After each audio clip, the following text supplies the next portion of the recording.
Bismillahirrahmanirrahim. Assalamualaikum warahmatullahi wabarakatuh. Alhamdulillahirabbil alamin.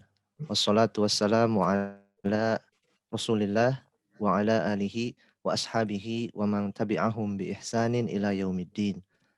Ya ayyuhalladzina amanuttaqullaha haqqa tuqatih wa la tamutunna illa wa antum muslimun. Amma ba'd. Inna asdaqal hadis kitabullah wa ahsanal hadyi hadyu Muhammadin sallallahu alaihi wasallam wa syarrul umuri muhdatsatuha wa kullu muhdatsatin bid'ah wa kullu bid'atin dhalalah wa kullu dhalalatin finnar. Ayah bunda, abi umi, ikhwah fillah rahimani wa rahimakumullah. Segala puji bagi Allah, zat yang maha tinggi, yang menciptakan langit dan bumi, yang menjadikan keadaan gelap dan cahaya yang terang benderang. Seperti apa yang Allah kabarkan di dalam pembukaan surat Al-An'am. Alhamdulillahilladzi khalaqas samawati wal ard wa ja'alaz zulumati wan nur. Dan segala puji hanya milik Allah, zat yang telah menurunkan kitab suci Al-Quran kepada hambanya dengan tiada kecacatan, dengan lurus, dengan tiada berbengkok-bengkok seperti apa yang sudah masyhur kita baca setiap malam Jumat di dalam pembukaan surat Al-Kahfi. Alhamdulillahilladzi anzala ala abdihil kitaba walam yaj'al lahu iwaja. Maka sesungguhnya inilah nikmat yang terbesar yang wajib kita syukuri sebagai seorang muslim, yaitu Al-Quran itu sendiri, di mana dengannya kita mampu menapaki hidup dengan lurus, menapaki hidup dengan tertata, dengan cahaya yang terang benderang, seperti apa yang Allah kabarkan di dalam surat Al-Baqarah ayat 257. Allahu waliyul ladzina amanu yukhrijuhum minadz zulumati ilan nur. Semoga salawat dan salam tercurah kepada Nabiullah Muhammad sallallahu alaihi wasallam, pada keturunan beliau, kepada para sahabat beliau, kepada para tabi'in sampai kepada para alim ulama hingga akhir zaman kelak. Amin ya rabbal alamin. Taib, pada hari ini tentunya masih bersama kami, Kailan, At-Taqwa Yokohama Mengaji, salah satu komunitas muslim yang berada di kota Yokohama, di pinggiran kota Yokohama, Jepang. Nama anak Aga, tapi lebih senang bila dipanggil dengan kunyah Abu Aisyah karena anak pertama anak namanya Aisyah, Masya Allah, tabarakallah. Insya Allah, Kailan, pada hari ini anak akan membersamai Ustadz Irlan Iskandar ya, atau bagi adik-adik yang hadir di samping ayah bunda hari ini, mungkin lebih masyhur dengan panggilan Kak Irlan, hafizahullah. Baik, untuk mempersingkat waktu, marilah kita bacakan Bismillahirrahmanirrahim. Semoga dengan zatnya yang Maha Ar-Rahman dan Rahim, Allah memberikan kelancaran, kemudahan, serta keringanan dalam thalabul ilmi kali ini. InsyaAllah, amin ya rabbal alamin. Jadi pada hari ini Kak Irlan akan mengajak kita semua, khususnya ayah bunda, abi umi sekalian, untuk menyampaikan pesan saum ya Kak Irlan ya. Perintah wajib dari Allah Subhanahu wa taala kepada seluruh orang, tidak terkecuali kepada orang yang beriman. Tentunya pesan ini yang wajib kita sampaikan pula kepada buah hati kita tercinta. Nah, yang jadi pertanyaannya ya Kak Erlan ya, bagaimana sih sebenarnya cara yang pas gitu untuk menyampaikan kewajiban saum Ramadan ini kepada buah hati kita tercinta? Karena tentunya yang jadi harapan kita seluruhnya, wabil khusus anak pribadi, Kak Erlan, ingin buah hati kita semuanya ini melaksanakan saum Ramadan ataupun ibadah-ibadah wajib maupun yang sunnah yang lainnya itu dikarenakan kecintaan dan kepatuhannya kepada Rabb semesta alam. Bukan karena, oh ada Abi jadinya melakukan, oh ada Umi jadinya melakukan. Kalau nggak ada tidak melakukan. Itu yang sangat tidak kita harapkan bersama-sama. Tapi tanpa berlama-lama lagi dengan tema Ramadan bersama buah hati, tafadhol masykuro Kak Erlan. Ya. Kita mulai ya, ayah bunda dan teman-teman semua yang dirahmati oleh Allah Subhanahu wa taala. Bismillahirrahmanirrahim. Assalamualaikum warahmatullahi wabarakatuh. Waalaikumsalam warahmatullahi wabarakatuh. Alhamdulillah, assalatu wassalamu ala Rasulillah wa la haula wa la quwwata illa billah. Amma ba'du. Alhamdulillah, segala puji bagi Allah Rabb semesta alam. Kita bersyukur atas berbagai macam kenikmatan sehingga pada kesempatan pagi hari, lebih tepatnya sore hari ya. Di Jepang pagi atau sore ini, Pak Wahyu? Sudah pukul 6. Pukul 6. Oh, 6 lebih lewat 2. cepat ya malah Iya, ya. 2 jam 2 lebih jam. cepat Kailan. Oh, malah lebih cepat. Akhirnya lebih lambat itu. Lebih Iya. cepat ya. Nanti kalau Masya Allah. Ramadan main cepat buka puasa ke sini aja Kailan. nanti tiketnya nggak nahan nanti. Ya, alhamdulillah kita bersyukur ayah bunda dan teman-teman semua pada sore hari yang berbahagia ini kita bisa berjumpa kembali. Insya Allah hari ini kita akan melaksanakan kajian parenting di mana berkaitan dengan mengajarkan Ramadan kepada buah hati yang tercinta begitu ya. Karena bulan Ramadan ini adalah bulan yang istimewa. Yang kata Nabi Shallallahu Alaihi Wasallam, "Idza ja'a Ramadan, futihat abwabul jannah, wa ghuliqat abwabun nar, wa syufidat syayatin." Kalau sudah tiba bulan Ramadan, pintu surga dibuka, pintu neraka ditutup, dan setan-setan dibelenggu. Kata para ulama, maksudnya pintu dibuka itu seseorang dimudahkan untuk beramal kebaikan. Kan kalau orang banyak beramal, bisa mendatangkan rahmat Allah. Nah, dengan rahmat itulah orang akan bisa masuk surga. Gitu kan ya. Maka pintu surga dibuka di bulan Ramadan. Maksudnya orang-orang dimudahkan beramal kebaikan. Pintu neraka ditutup. Maksudnya adalah manusia itu dimudahkan untuk menghindari perbuatan-perbuatan kemaksiatan. Dan setan-setan dibelenggu. Ini para ulama menjelaskan ada berbagai macam pandangan ya soal kalimat setan itu dibelenggu. Karena ada banyak pertanyaan ini. Katanya setan dibelenggu, kok masih ada saja orang-orang yang berbuat dosa dan maksiat. Maka keterangan dari para ulama, maksudnya setan dibelenggu itu adalah yang pertama setan-setan yang besar. Ini ada ulama yang menjelaskan demikian. Itu pendapat pertama. Pendapat yang kedua, maksudnya kalimat setan dibelenggu itu adalah setan-setan memang dibelenggu. Ya. Tapi kebiasaan dan hasil training dari setan terhadap seorang manusia gitu ya, itu sudah membuat dirinya terbiasa berbuat maksiat dan dosa, sehingga tanpa kehadiran setan pun manusia ada yang secara defaultnya mudah berbuat dosa dan kemaksiatan begitu. Ya, sebagaimana misalnya apa analogi yang mudah ya, seperti klub bola gitu ya. Kalau ada pelatih kan akan semakin sempurna ya, para pemain itu bisa bermain di lapangan begitu. Tapi tanpa pelatih pun pemain bola itu kan tetap bisa bermain di lapangan meskipun tanpa pelatih karena sudah di training dulu sama pelatih begitu kan. Gambarannya kurang lebih demikian.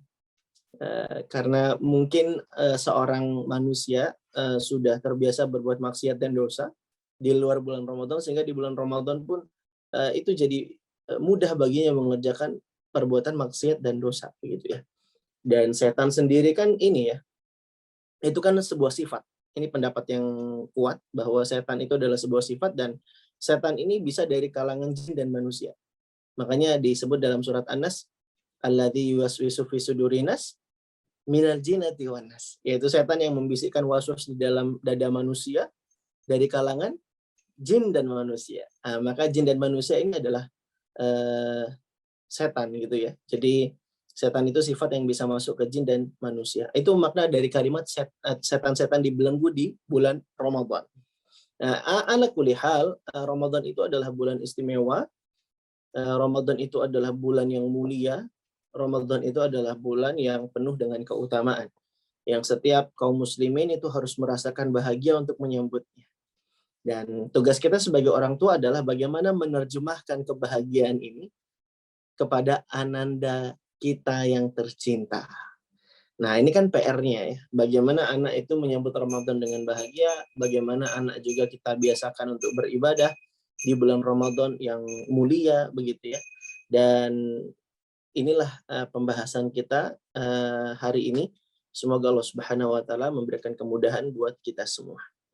Baik, ayah bunda dan teman-teman semua yang mencintai Allah dan semoga pula dicintai oleh Allah Subhanahu wa taala. Yang pertama, ada beberapa hal yang harus kita perhatikan terlebih dahulu sebelum kita mengajak anak untuk banyak beribadah di bulan puasa. Ada hal-hal yang ayah bunda bisa pelajari terlebih dahulu agar nanti anak-anak kita tidak salah tahapannya. Di antara hal yang harus kita perhatikan ketika kita ingin mengajak anak beribadah adalah tanamkan terlebih dahulu rasa cinta kepada Allah Subhanahu wa taala. Mahabbatullah, rasa cinta kepada Allah itu harus ditanamkan terlebih dahulu di dalam diri anak sebelum kita ajak anak untuk melakukan ibadah. Makanya para ulama mengatakan mahabbatullah ya asasul ibadah. Rasa cinta kepada Allah itu adalah landasan pondasi dalam beribadah. Kalau anak kita paksa untuk beribadah tapi tidak dibangun dengan rasa cinta kepada Allah, yakinlah kesadarannya itu tidak powerful untuk bisa beribadah begitu. Sering ya kita jumpai kisah-kisah ada anak Kak Erlan di rumah tuh rajin sekali dia ngaji. Tapi ketika di luar lisannya berkata kotor dan kasar. Ada anak Kak Erlan kalau dekat sama orang tuanya rajin sholat. Tapi ketika dia merantau ke negeri seberang, qadarullah Kak Erlan, dia justru malah akhlaknya jadi rusak. Jauh dari nilai-nilai ibadah. Memang di rumah dia bisa beribadah, dia dikondisikan beribadah. Tapi ya itu karena berangkat dari paksaan, dari amarah, dari ambisi-ambisi orang tua yang tidak membangun rasa cinta, sehingga inilah fenomena yang terjadi saat ini. Anak-anak dibangun rasa cinta di dalam.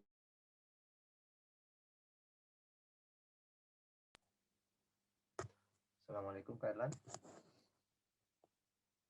Mungkin sinyalnya lagi ini kurang bagus.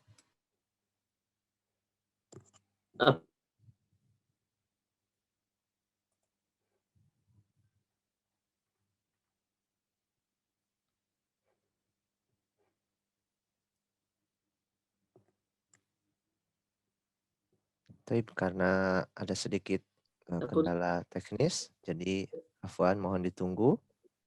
Kak Erlan, alhamdulillah. Halo, assalamualaikum Kak Erlan. Waalaikumsalam warahmatullahi. Putus-putus Kak? Nah, iya Kak Erlan, putus-putus. Oh iya, di tempat Kak Erlan nih sinyalnya hijau padahal. Nah, baiklah. Semoga Allah mudahkan ya setelah ini ya, ada lancar terus. Nah, amin. Sampai mana tadi Pak Wahyu dengarkannya? Jadi sampai menanamkan rasa cinta kepada Allah. Ya. Menanamkan rasa cinta kepada Allah itu adalah hal yang penting yang tidak boleh dilewati oleh setiap orang tua ketika mengajak anaknya untuk bisa beribadah. Oleh karenanya, ayah bunda dan teman-teman semua, rasa cinta kepada Allah itu bukanlah hanya sekedar teori belaka, melainkan kita harus bersemangat menanamkannya di dalam diri anak-anak kita. Bagaimana caranya Kak Erlan menanamkan rasa cinta? Kata Syekh Muhammad bin Saleh Al-Utsaimin dalam kitabnya Qawaidul Musla, menanamkan rasa cinta kepada Allah itu ada dua caranya. Yang pertama, dengan mengenalkan nama dan sifat-sifat Allah yang mulia. Dan yang kedua, dengan menyebutkan kebaikan-kebaikan dari Allah Subhanahu wa Ta'ala. Dan beginilah ya, tabiatnya manusia, dia akan cinta dan menyukai seseorang ketika seseorang tersebut punya kelebihan sifat.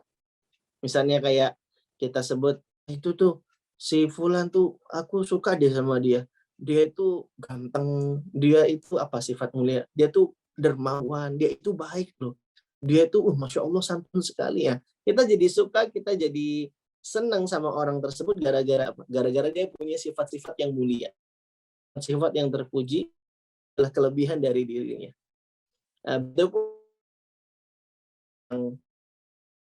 Dia kepada kita, memberi kebaikan-kebaikan yang banyak, kita pun jadi suka dan senang sama orang tersebut, ya enggak?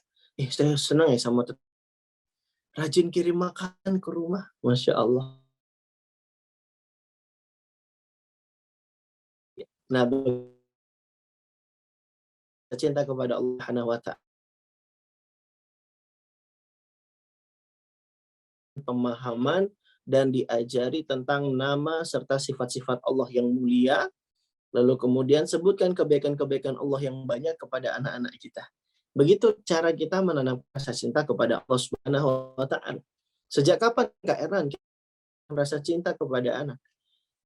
Sejak awal sedini mungkin sudah bisa kita tanamkan rasa cinta kepada Allah Subhanahu wa taala sesuai dengan fase perkembang usia anak. Kalau 0 sampai 2 tahun fase sobi, anak-anak itu kan indera yang paling potensial itu pendengaran ya. Pendengaran. Oleh karena kenalkan tentang Allah, sering-sering di-sounding nama Allah.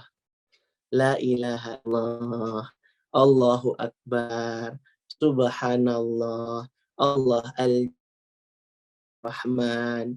Sering-sering ya, tasmi' talqin.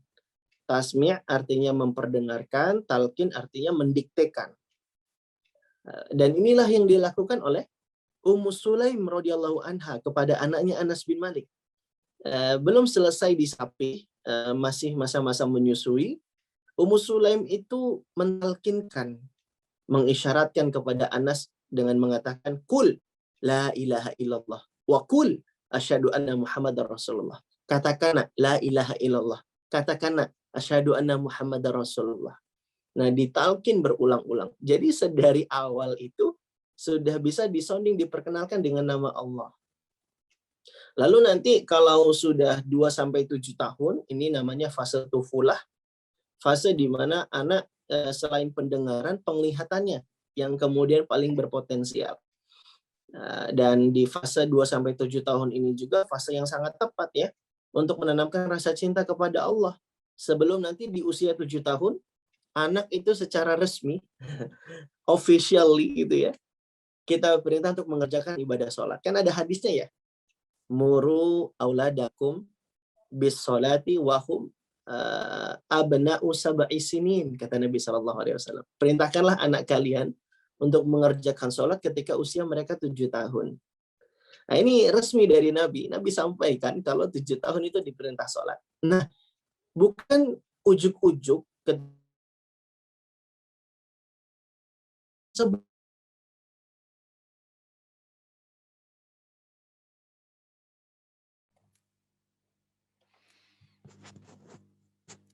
Kailan?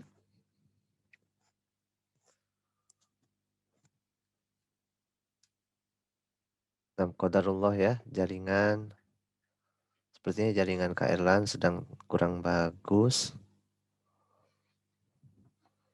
Sehingga Kak Erlan masih terputus ya, belum bisa masuk lagi. Sudah ya? Sudah bisa? Terdengar lagi suaranya Kak Erlan. Iya. Di tempat ayah bunda apakah macet juga? Di yang lain apakah Putus-putus macet juga? Atau jangan-jangan yang di Jepang yang macet ini? Jangan-jangan iya ini. Soalnya di Kak Erlan itu Pak Wahyu sinyalnya hijau. Biasanya kan kalau hijau itu ini ya, kencang berarti zoomnya. Kecuali kalau orange. Kalau orange itu tanda dari zoomnya itu baru putus-putus biasanya. Kalau ini hijau di tempat Kak Erlan. Nah, di tempat ayah bunda gimana? Bisa bantu di chat mungkin? Apakah putus-putus atau jelas suaranya? Tapi tadi saya lihat Pak Wahyu sempat nge-freeze ininya. Mungkin di tempat Kak Erlan ya. Mana nih, enggak ada yang chat. Bagaimana ayah bunda, di tempat ayah bunda? Lancar dan jelas ya suaranya ya? Iya, sekarang lancar. Sudah jelas ya? Alhamdulillah. Bisa bantu di kolom chat mungkin apakah suaranya jelas ataukah tidak? Nah, berarti tadi sampai mana Pak Wahyu? Jelas. Sampai usia 2-7 tahun yang mulai dimaksimalkan melalui penglihatan Kak Erlan. Ya. 2 sampai 7 tahun itu dominan penglihatan ya, pendengaran juga sudah sangat berkembang begitu. Jadi 2 sampai 7 tahun ini kesempatan emas kita, karena ini golden age ya.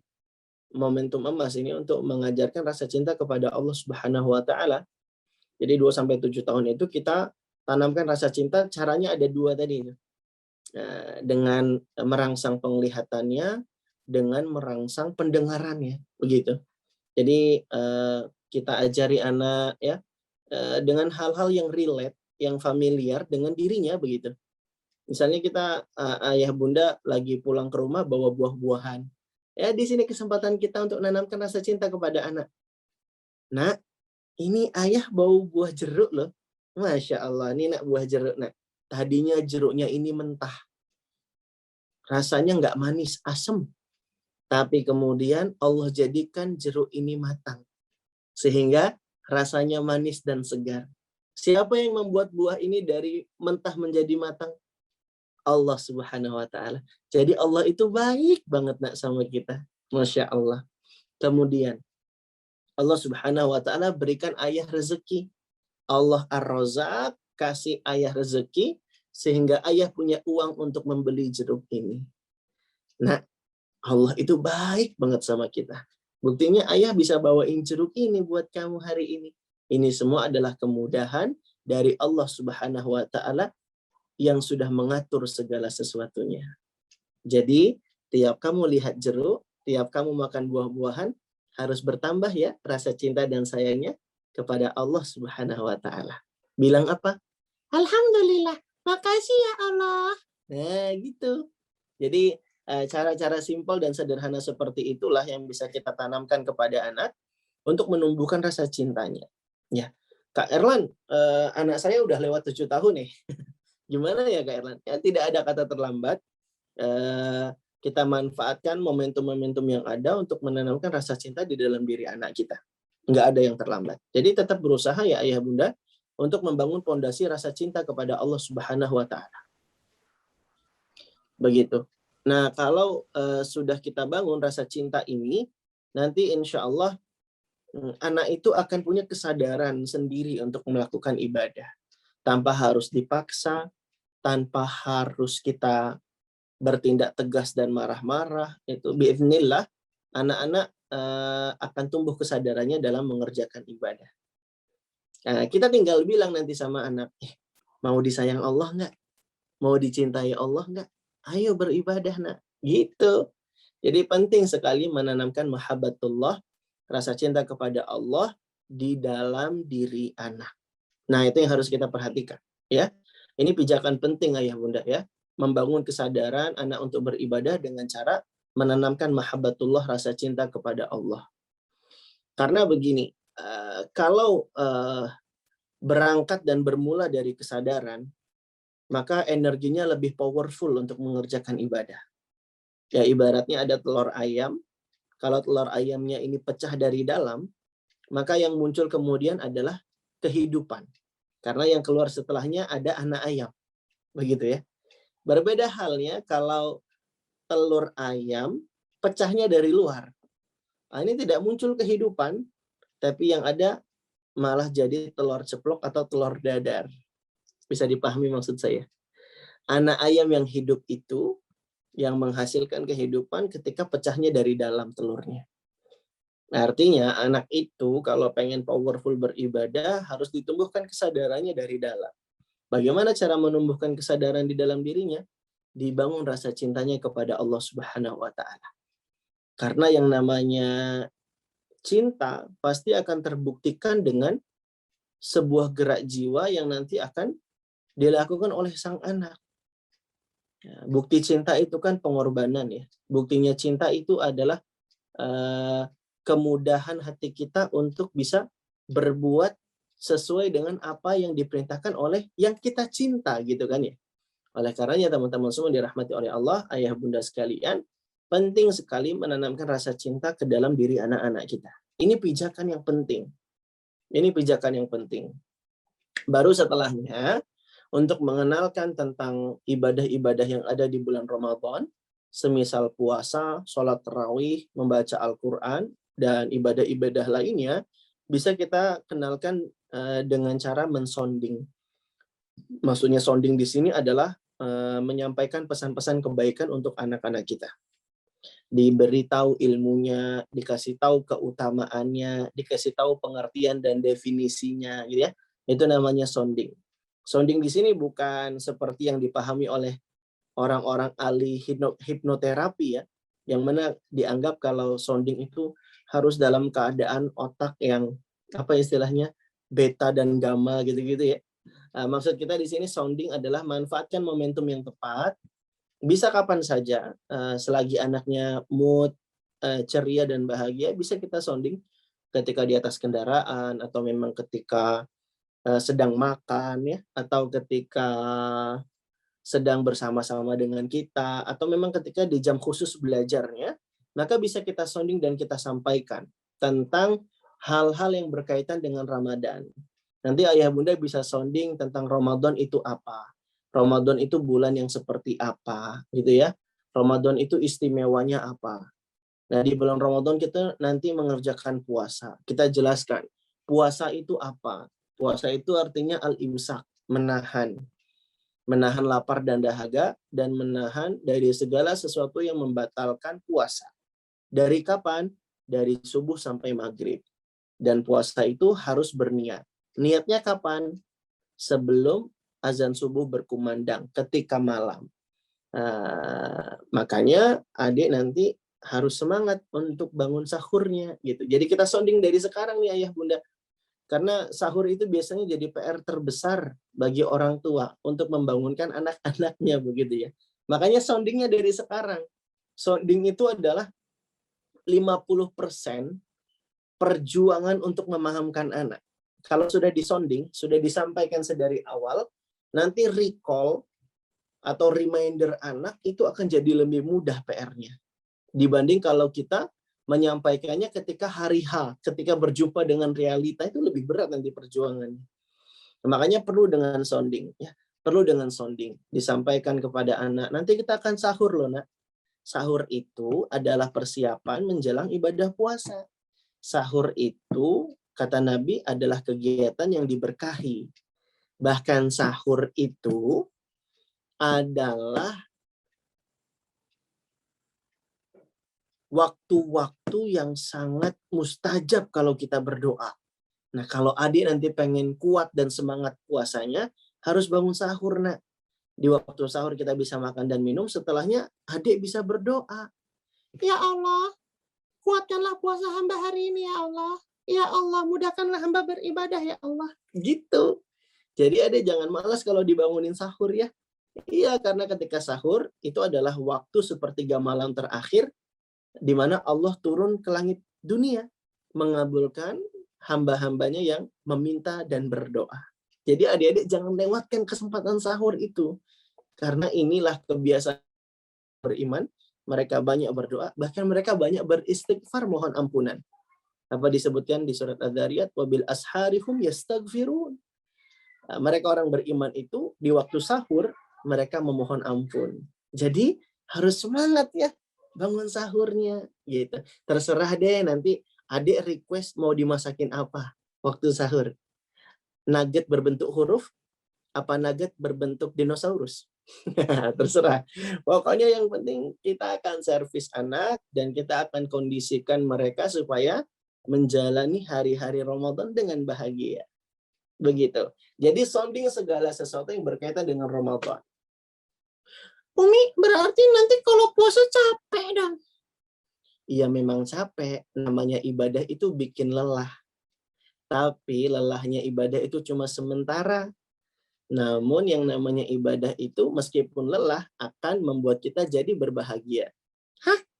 Puasa bikin bahagia? Kan udah lemas, capek, masa bisa bahagia?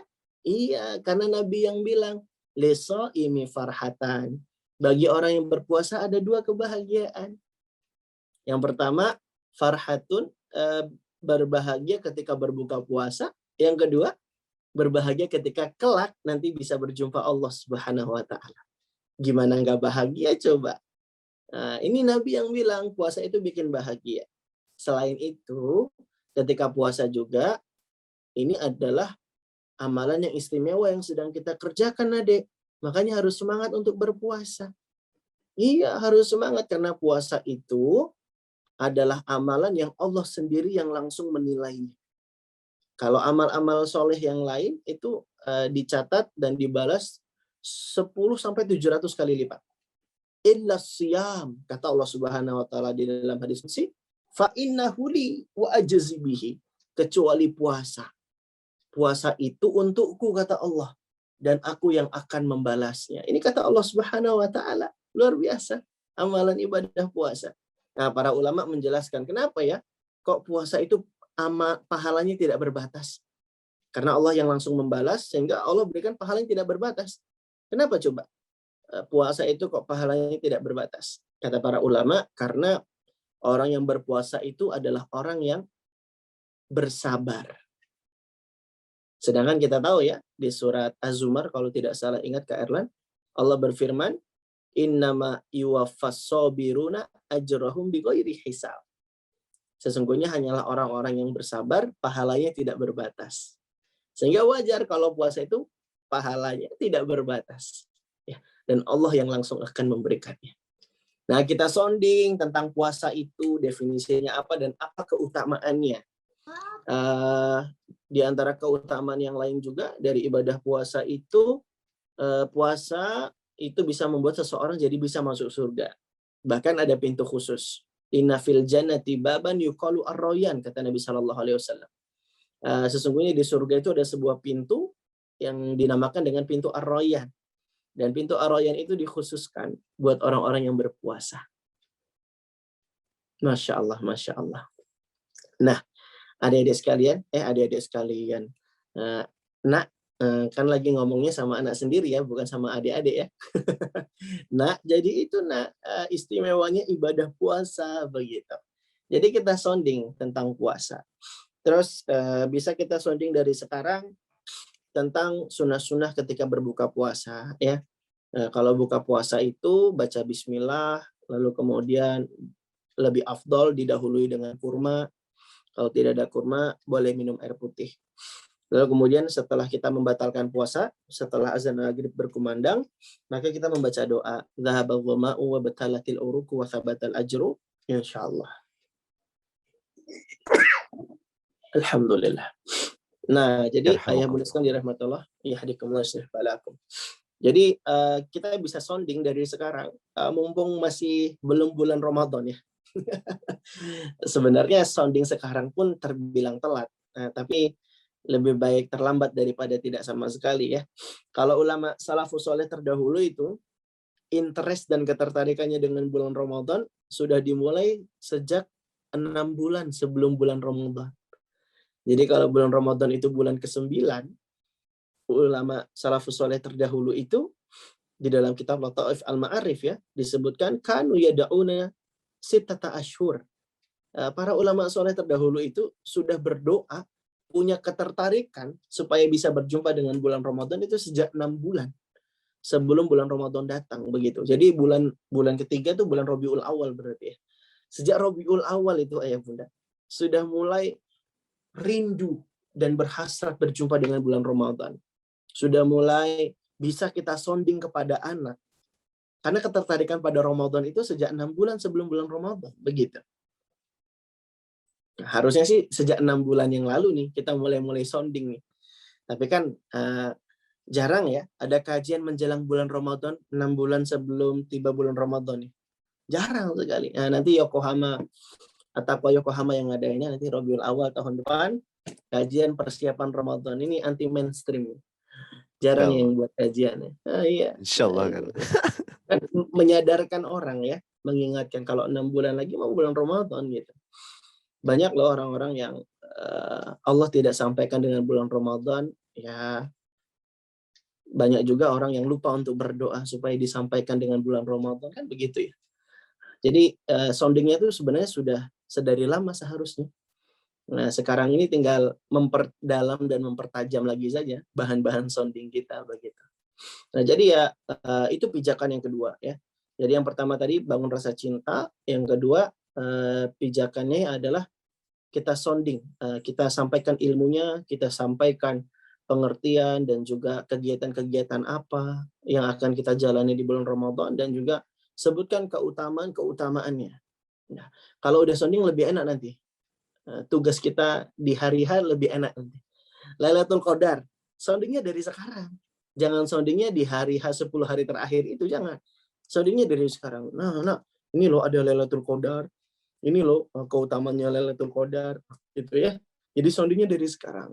Nah, ini pijakan penting.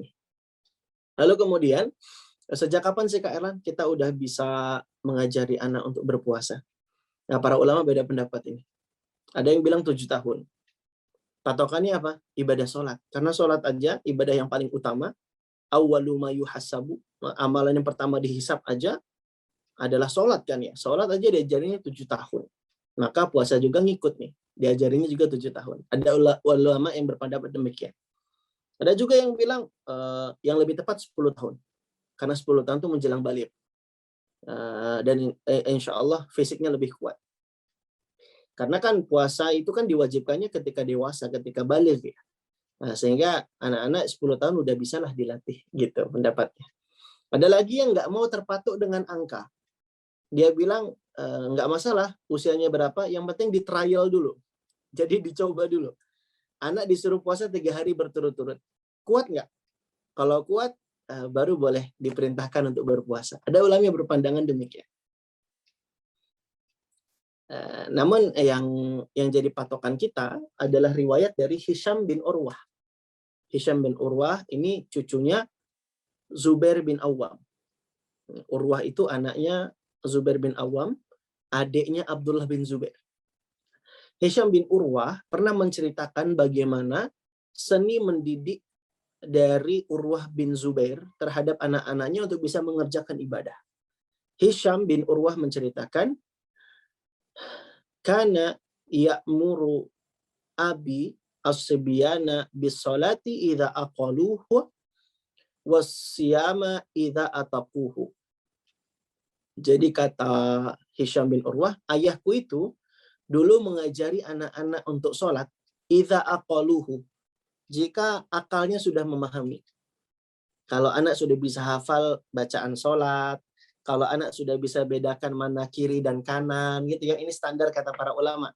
Ya, ala kulli hal sholat itu diperintahkan ketika usianya sudah tamyiz. Ketika usianya sudah tamyiz. Yang lebih tepat ya patokan tamyiz itu adalah 7 tahun. 7 tahun. Karena ini berdasarkan hadis Nabi SAW tadi ya, muru auladakum bisolati wahum abna'u sab'i sinin. Namun Ibnu Sirin berpendapat ketika dia bisa bedakan mana kiri mana kanan, itu sudah dikatakan tamyiz. Begitu. Nah, ini kalau sholat, patokannya akal, pemahaman. Adapun kalau puasa, kata Hisham bin Urwah, ayahku itu ngajari anak-anak berpuasa idza ataquhu, kalau fisiknya sudah mampu. Nah, artinya berpuasa itu lebih longgar lagi sebenarnya, gitu. Asalkan badannya kuat, dia sudah boleh diajari untuk berpuasa, diperintahkan untuk berpuasa sudah boleh begitu.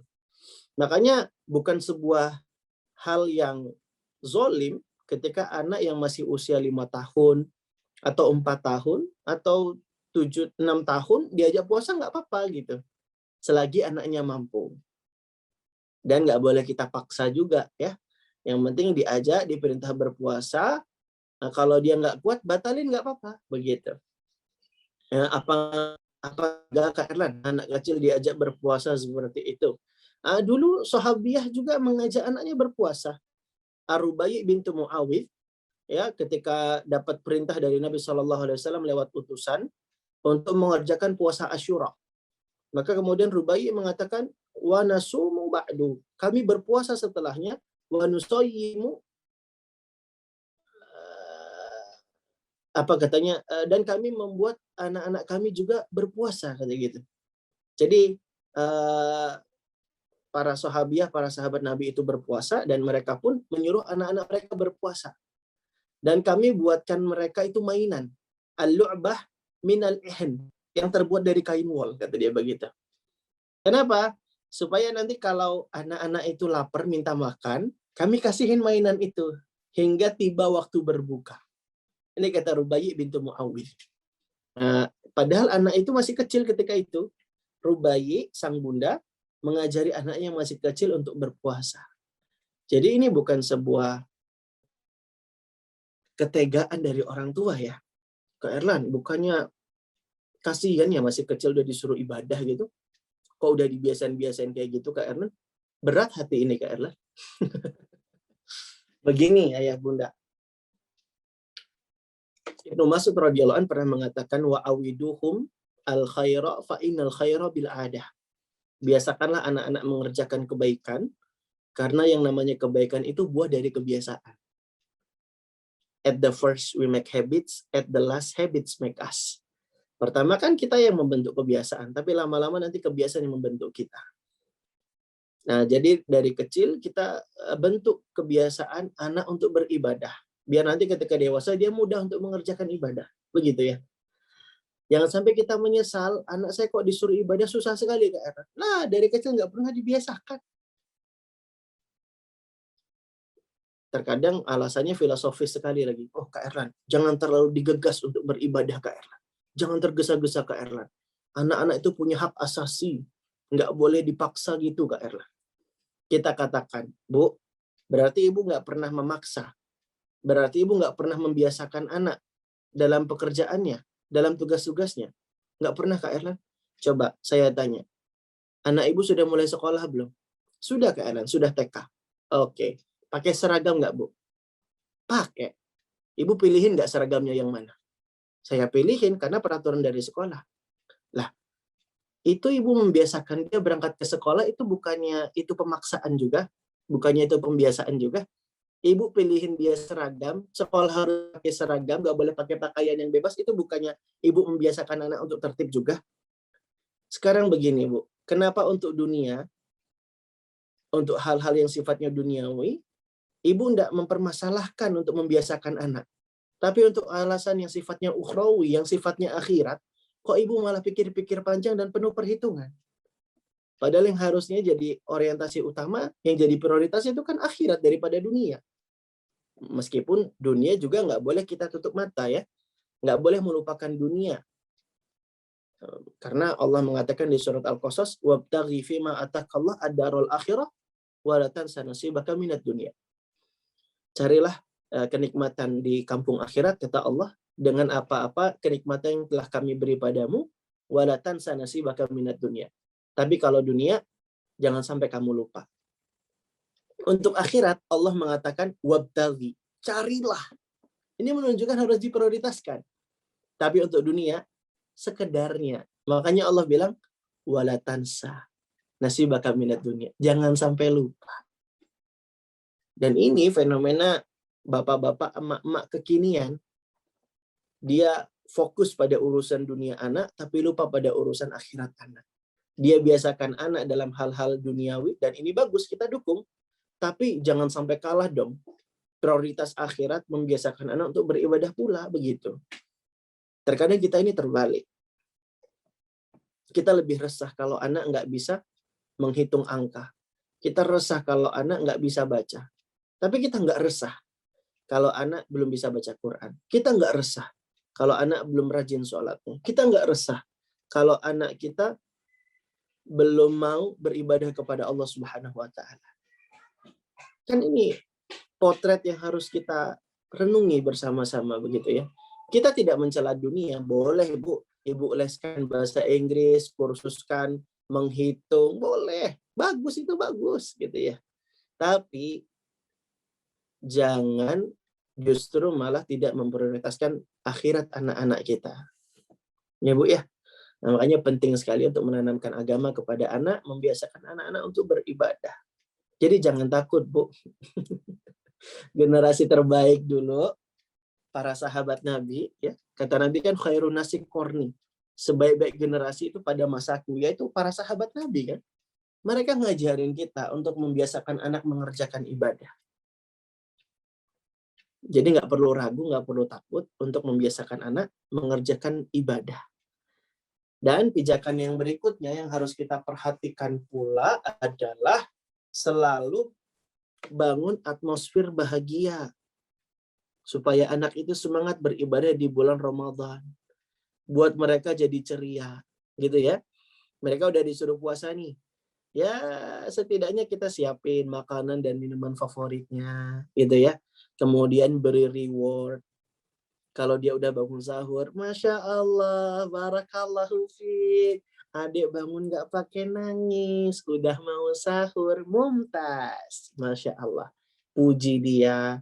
Ketika buka puasa, Iya, alhamdulillah selesai puasa 1 hari. Kakak itu ternyata kuat loh ya. Masya Allah. Abi senang banget sama kakak. Semoga kakak dimudahkan ya. Puji, kasih reward ya. Reward itu nggak melulu berbau hadiah. Reward itu bisa dengan apresiasi, kalimat positif, kalimat pujian, atau juga bisa mengapresiasi, memberi reward lewat doa. Nabi SAW pernah terapkan itu semua. Nabi pernah beri apresiasi kepada Ibnu Mas'ud dengan kalimat positif berupa pujian. Ya gulam, kata Nabi. Innaka gulam mu'allam. Wahai nak, engkau sungguh adalah seorang anak yang terpelajar. Wih, Nabi puji Ibnu Mas'ud. Apa yang terjadi pada Ibnu Mas'ud? Karena dipuji dengan kalimat positif. Senang dia. Sampai-sampai di hadis tersebut dia bilang, aku sudah belajar 70 surat dari Al-Quran yang tidak ada seorang pun dapat menandingiku. Wah, luar biasa, menghasilkan gerak jiwa ya.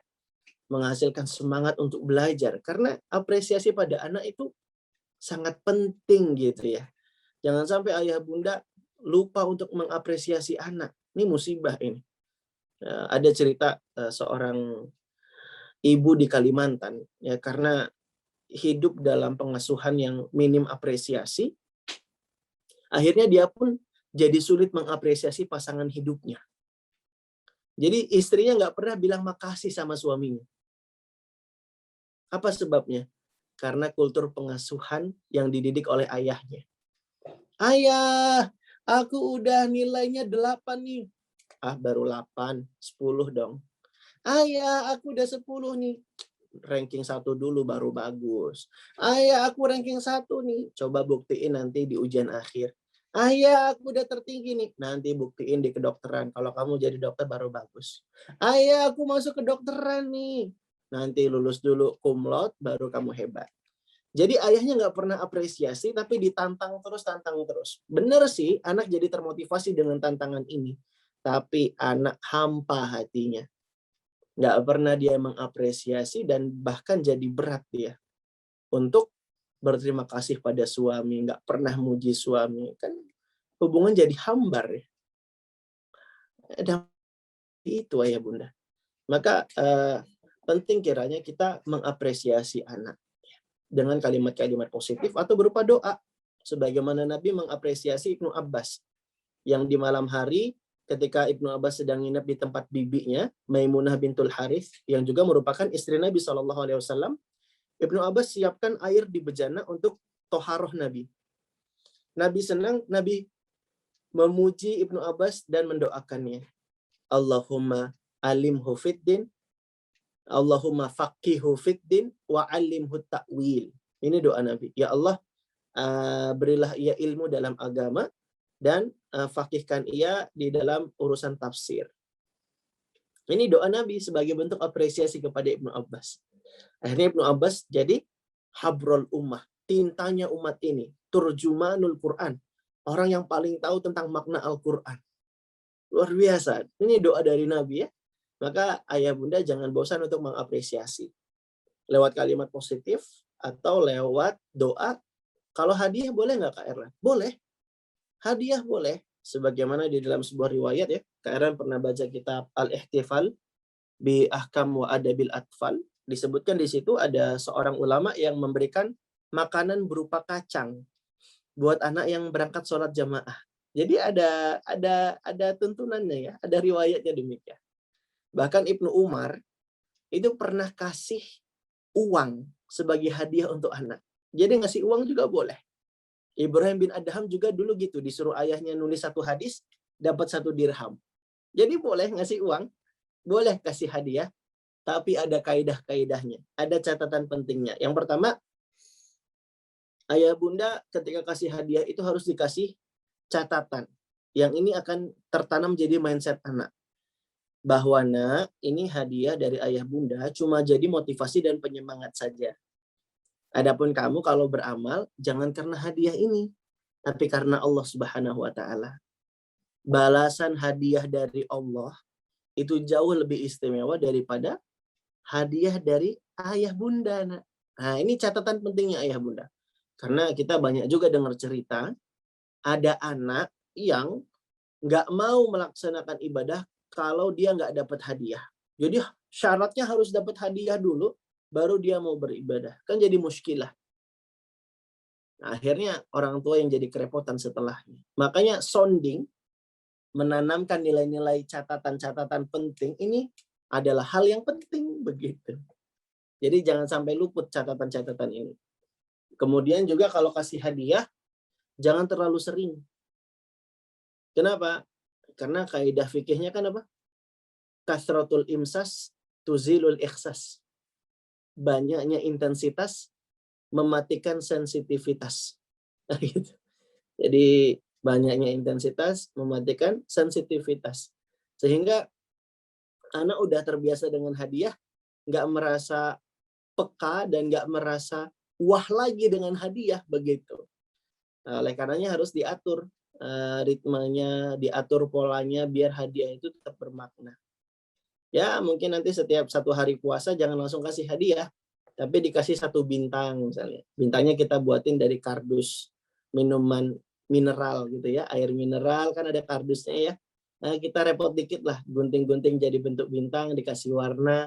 Nanti tiap 1 hari kalau lolos puasanya dikasih 1 bintang. Nanti kalau udah full 30, nanti bisa dikonversi, dirubah jadi mainan. Misalnya gitu. Jadi pakai bintang ya. Dan lain-lain hal sebagainya. Itu di antara cara-cara kita untuk mengkondisikan dan membangun atmosfer bahagia untuk Ramadan yang lebih ceria bagi anak-anak kita. Nah, mungkin itu saja pengantar kita, Pak Wahyu ya, dan teman-teman semua, supaya kita bisa mengajarkan tentang amalan-amalan ibadah di bulan Ramadan untuk anak-anak kita, sehingga menyambut Ramadan jadi lebih ceria, dan anak-anak kita bisa dengan sukacita dan bahagia menjalani hari-harinya di bulan Ramadan yang penuh dengan keutamaan, dan semoga anak-anak kita jadi terbiasa melaksanakan ibadah-ibadah dan amal-amal ketaatan. Wassallallahu ala nabiyyina wa ala alihi wa ashabihi ajmain wa akhiru da'wana alhamdulillahi rabbil alamin. Alhamdulillahirabbil alamin. Jazakallah khairan katsir Kak Erlan atas pemaparan kajiannya. Masya Allah. Semoga ini menjadi tambahan ilmu bagi anak pribadi yang masih fakir dan tentunya sebagai orang tua secara khusus gitu. Tapi selanjutnya ada beberapa pertanyaan Kak Erlan yang masuk ke kolom chat. Iya. Kita bacakan langsung aja ya Kak Erlan ya. Apakah Kak Erlan masih ada waktunya? Tidak. Masih ada. Alhamdulillah. Masih ada 15 menit lagi. Baik Kak Erlan, siap. Yang pertama ini Kak Erlan, ada dari ibu-ibu kayaknya ya ini, dari akhwat ini. Bagaimanakah memanage kesabaran waktu? Bagaimana memanage kesabaran ketika berpuasa dikala anak sedang rewel Kak Erlan? Wah. Baik Kak Erlan, tafadhol. Iya, alhamdulillah, salatu wassalamu ala Rasulillah, wala haula wala quwata illa billah wa ba'du.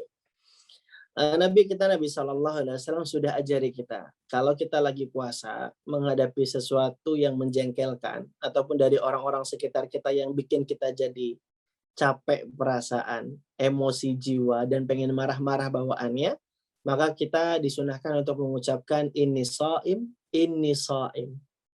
Supaya kita ingat kita lagi puasa, ya. Jangan sampai kita melakukan hal-hal yang bisa mengurangi kesempurnaan kita saat berpuasa. Inni shaim, inni shaim. Aku sedang berpuasa, aku sedang berpuasa, gitu ya. Sesungguhnya aku lagi puasa, sesungguhnya aku lagi puasa, gitu. Itu yang bisa kita lakukan. Yang kedua, ya harus ditambah lagi kesabarannya ya ayah bunda ya. Apalagi anak rewel pula. Disuruh sholat malah rewel dia. Diingetin ibadah malah rewel dia. Memang harus sabar kitanya ya. Dan kita harus tahu tadi, kalau sabar itu kan pahalanya tidak berbatas. Innama yuwaffas sabiruna ajrahum bighairi hisab. Ya. Jadi kita harus sabar karena orang yang bersabar itu pahalanya tidak berbatas. Dan yang namanya mendidik itu perlu kesabaran. Namanya mengasuh perlu kesabaran. Bahkan bukan hanya ketika kita puasa ya. Di luar bulan Ramadan pun kita dituntut untuk sabar ketika menghadapi anak begitu. Makanya Ibnu Taimiyah dalam kitabnya ketika membahas tentang amar ma'ruf nahi mungkar, beliau sebutkan rukunnya ada 3. Yang pertama ilmu, yang kedua arifku, kelemah lembutan, yang ketiga asobru, kesabaran.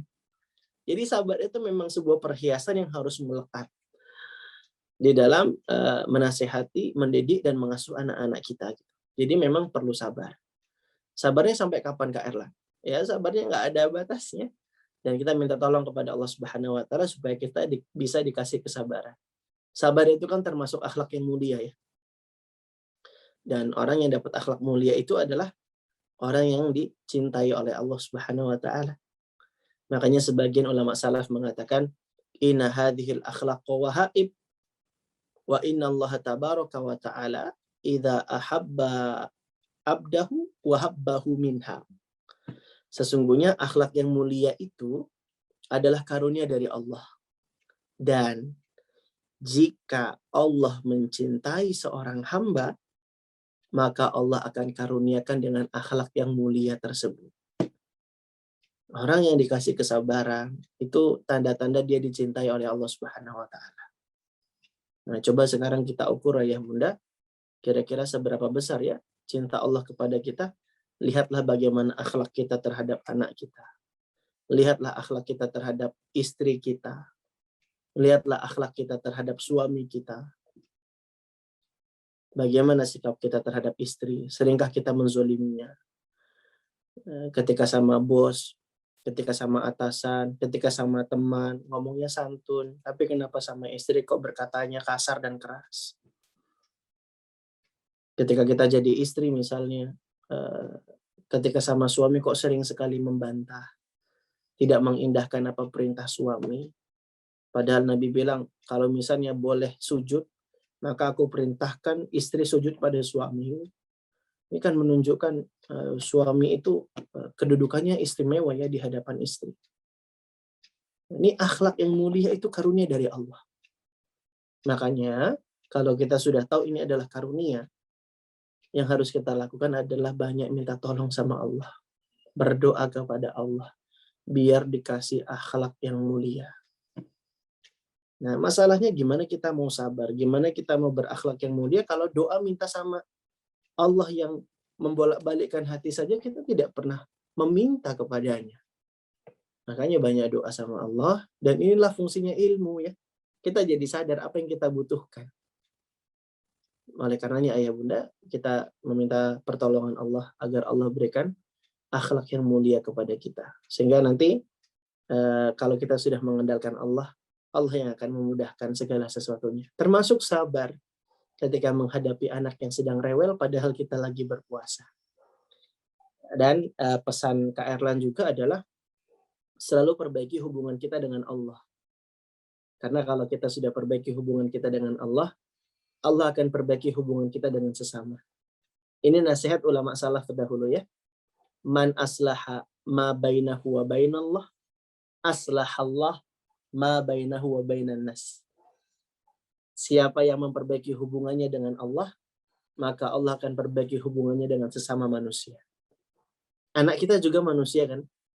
Nah, kuncinya adalah kita bertakwa kepada Allah, perbaiki hubungan. Nanti Allah yang akan memperbaiki hubungan kita dengan sesama, termasuk dengan anak-anak kita. Wallahu a'lam bishawab. Masya Allah. Jadi banyak berdoa, memohon kepada Allah dan memperbaiki hubungan kepada Allah ya, Kak Erlan ya, itu juga penting ya Iya. Kak Erlan ya. Iya. Jadi ada pertanyaan masuk lagi nih Kak Erlan.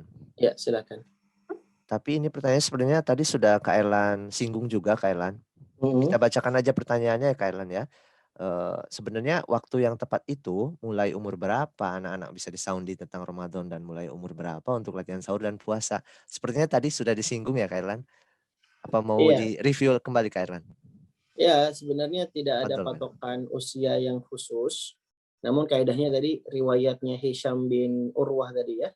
Ya'muru abi as-sibyana as-salata idza aqaluhu was-siyama idza ataquhu. Jadi ngajari puasa itu ketika anak sudah mampu.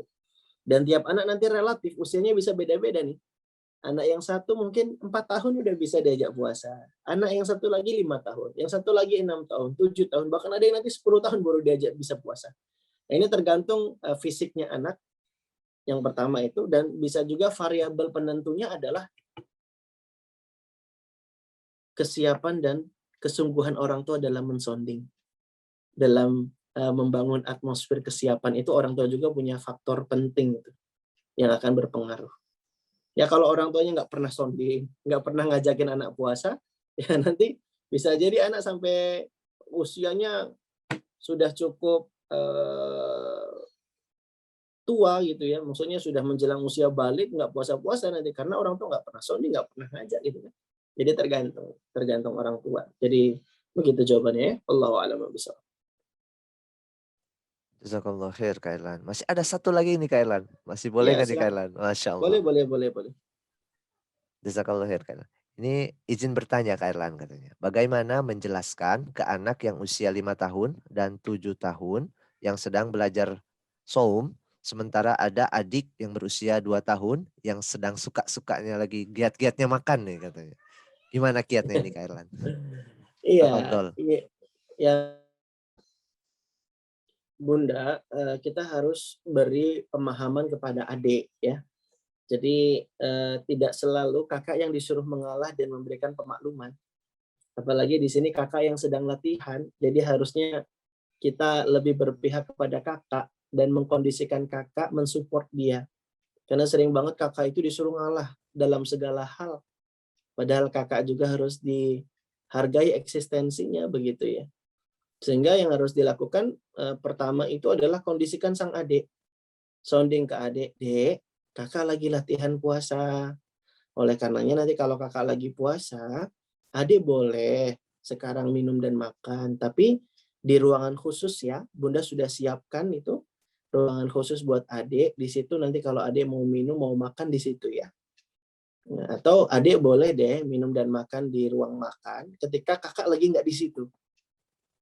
Kalau kakak lagi ada, maka adik sebaiknya berpindah tempat dulu ya. Kita harus hormati dan hargai kakak yang lagi mau latihan puasa. Itu, jadi adiknya yang dikondisikan dulu. Nah, jika misalnya dalam prosesnya qadarullah adiknya lupa gitu ya, dan kita sudah sounding kepada adik, nah disitulah baru kita sounding kakak untuk memberikan pemakluman. Aduh kak, bunda udah nasehatin adik loh. Tunjukkan keberpihakan kita pada kakak. Bunda udah bilang sama adik kalau kakak lagi latihan puasa, tapi kayaknya adik lupa. Kayaknya adik udah keburu haus itu. Jadi mohon dimaklumi ya kak. Ini bukan karena bunda nggak sayang sama kakak. Adiknya puasa kok kakak nggak puasa. Enggak. Karena adik belum kuat untuk puasa. Sedangkan kakak sudah kuat puasa. Makanya bunda suruh kakak puasa gitu. Jadi disampaikan alasan-alasan dan hujah yang kuat. Sentuh akalnya. Dan bukan berarti bunda berlaku nggak adil. Justru bunda itu nyuruh kakak puasa karena bunda sayang banget sama kakak. Jadi tunjukkan rasa sayang dan rasa cinta kita kepada kakak tersebut gitu. Dan ini kaidah dalam menyampaikan nasihat ya. Sentuh hati, sentuh akal. Jadi disentuh hati dengan ekspresi cinta. Bunda tuh sayang banget sama kakak. Makanya kakak bunda suruh berpuasa gitu. Dan sentuh akalnya, bunda biasakan kakak untuk beribadah supaya nanti kakak disayang sama Allah. Mau nggak kakak disayang Allah? Nah gitu. Jadi sounding ke kakak, sounding ke adik itu yang paling utama dan sambil dikasih reward terus ke kakaknya ya supaya kakaknya kuat. Bahkan adiknya kalau bisa dikondisikan diajak puasa, ajak puasa sekalian. Karena adik itu kan lebih mudah niru ya kalau kakak itu udah bisa biasanya ya. Nah, semoga Allah mudahkan. Wallahu a'lamu bishawab. Demikian mungkin Mas Wahyu ya kajian kita pada sore hari ini. Sip Kak Irlan. Subhanakallahumma bihamdika asyhadu alla ilaha illa anta astaghfiruka wa atubu ilaik. Kami kembalikan ke moderator kembali. Nah,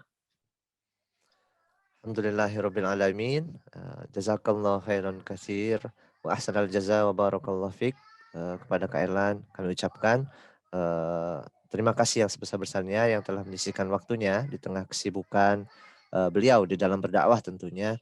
Sekaligus kami memohon maaf yang sebesar-besarnya apabila di tengah kajian pada kesempatan kali ini ada hal-hal secara teknis maupun non teknis, ada kalimat anak pribadi kami di dalam menyampaikan kajian pada kali ini yang kurang berkenan di hati ayah, bunda, ikhwah semuanya.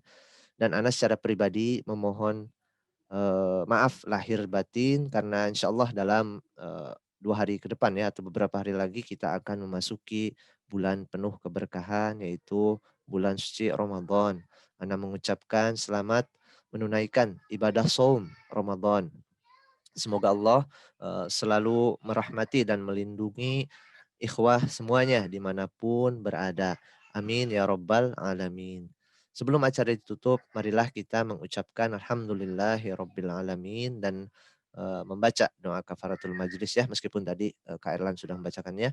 Kita bacakan masing-masing ya. Subhanakallahumma wa bihamdika asyhadu an la ilaha illa anta astaghfiruka wa atubu ilaik.